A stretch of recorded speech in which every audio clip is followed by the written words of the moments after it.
Bonjour à tous, c'est Caro. Bienvenue sur le podcast Naturo-Nutri Holistique, 5 minutes pour s'informer, comprendre les bienfaits des plantes, de la nutrition et de la santé. Aujourd'hui, on parle des plantes aromatiques au potager. Alors aujourd'hui, on va parler du romarin. Donc le romarin, c'est une plante aromatique en fait qui a plein de bienfaits. Elle est connue depuis des millénaires. C'est une plante qui est très rustique et qui appartient à la famille des Lamiaceae. C'est une plante médicinale en fait ou ornementale. D'ailleurs, moi je la trouve très jolie et j'en ai dans mon potager. Et en fait, elle bénéficie de plein de vertus quand on la consomme au quotidien. On peut la cultiver en pot, aussi bien qu'en terre, et c'est une plante qui ne demande vraiment pas beaucoup d'entretien et qui n'est absolument pas difficile à cultiver. Elle ne demande pas beaucoup d'eau et une terre qui n'est pas particulièrement riche. Voilà, du coup, pour ceux que ça intéresse, elle a comme nom latin Rosmarinus officinalis. On attaque dans le vif du sujet pour les bienfaits du romarin. Donc, premier bienfait du romarin, un bienfait sur la sphère digestive. C'est une plante qui va être antispasmodique, anti-ballonnement, donc qui va nous soulager souvent après les repas. Elle va faciliter en fait la sécrétion de la bile. Donc qui va permettre une digestion un peu plus optimale des aliments. Elle est aussi détoxifiante en fait et va permettre à aider en fait le foie à évacuer ses déchets. Elle va avoir un deuxième bienfait qui va être aussi en lien sur l'excrétion des déchets. Elle va être diurétique et favoriser en fait l'élimination de l'eau par les reins, mais également l'excrétion des urines. Donc là, on voit déjà deux aspects assez intéressants du romarin sur les émonctoires du corps, donc les organes qui nous aident à évacuer nos déchets.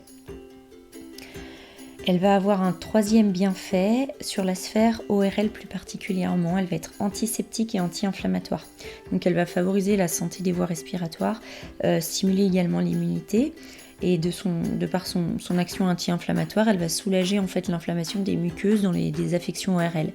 Donc toutes les bronchites chroniques, les laryngites, les pharyngites, toutes ces pathologies ORL qu'on aurait aussi l'hiver de façon un petit peu plus excessive pour certaines personnes, à consommer au quotidien, ça peut être une façon peut-être de prévenir ces infections ORL pénibles l'hiver qui reviennent de façon récurrente. De par son action du coup anti-inflammatoire, on aura ce quatrième bienfait aussi qui va soulager les douleurs. Donc ce seront plutôt des douleurs musculaires ou articulaires. Ça peut être aussi des douleurs rhumatismales, des douleurs liées à l'arthrose. Voilà, donc pour les personnes âgées, mais pas que, aussi les sportifs, les douleurs un petit peu inflammatoires aussi chroniques. Peut-être que sur long terme, d'en consommer au quotidien, ça éviterait la consommation de médicaments chimiques.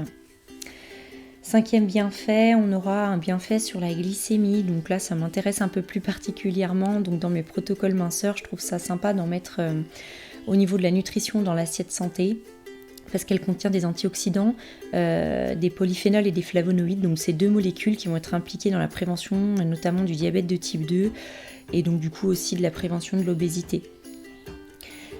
Par la présence de ces deux antioxydants, on va protéger aussi les cellules du vieillissement, donc ce sera un sixième bienfait.